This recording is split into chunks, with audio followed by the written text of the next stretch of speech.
Assalamualaikum warahmatullahi wabarakatuh. Perkenalkan, nama saya Raisya Nurmadanti dari Divisi Pendidikan yang akan menyampaikan video pembelajaran mengenai sistem pengendalian intern atau sistem pengendalian internal dalam mata kuliah sistem akuntansi.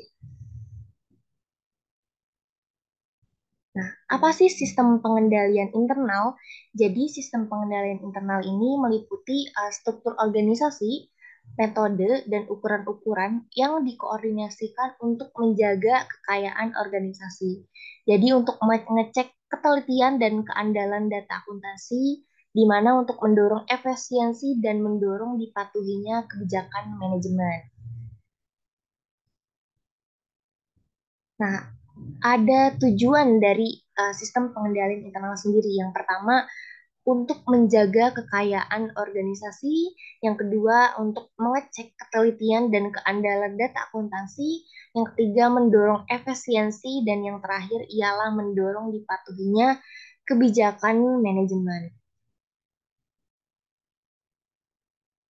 Nah, ada beberapa unsur pokok pengendali internal menurut Mulyadi. Yang pertama ini organisasi yang memisahkan tanggung jawab fungsional secara tegas, di mana dipisahkannya fungsi-fungsi operasi dan penyimpanan dari fungsi akuntansi. Misalnya yang pertama ada fungsi operasi.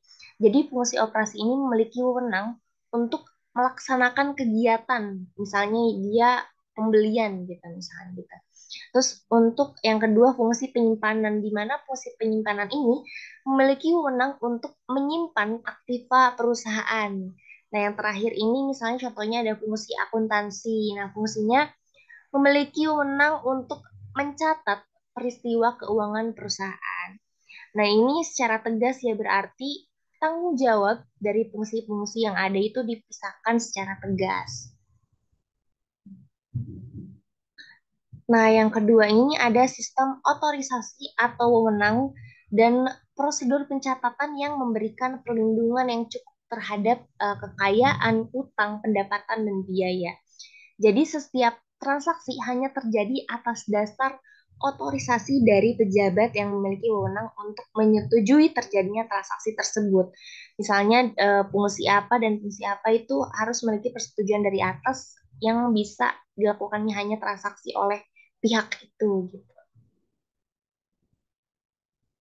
Nah, yang ketiga ada praktik yang sehat dalam melaksanakan tugas dan fungsi dari setiap unit organisasi.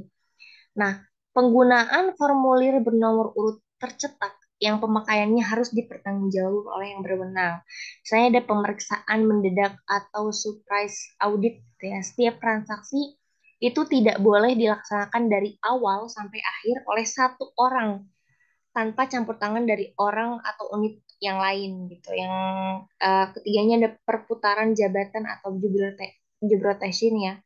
Terus ada keharusan pengambilan cuti bagi karyawan yang berhak. Terus secara periodik diadakan pencocokan fisik dengan catatannya gitu. Pembentukan unit organisasi yang bertugas untuk mengecek aktivitas unsur-unsur sistem pengendalian internal yang lain. Nah, yang terakhir ini ada karyawan yang mutunya sesuai dengan tanggung jawabnya. Misalnya program yang baik dalam seleksi calon karyawan. Terus ada pengembangan pendidikan karyawan selama menjadi karyawan perusahaan sesuai dengan tuntutan perkembangan pekerjaannya. Oke, itu saja yang dapat saya sampaikan mengenai sistem pengendali internal. Apabila ada kesalahan mohon dimaafkan. Assalamualaikum warahmatullahi wabarakatuh.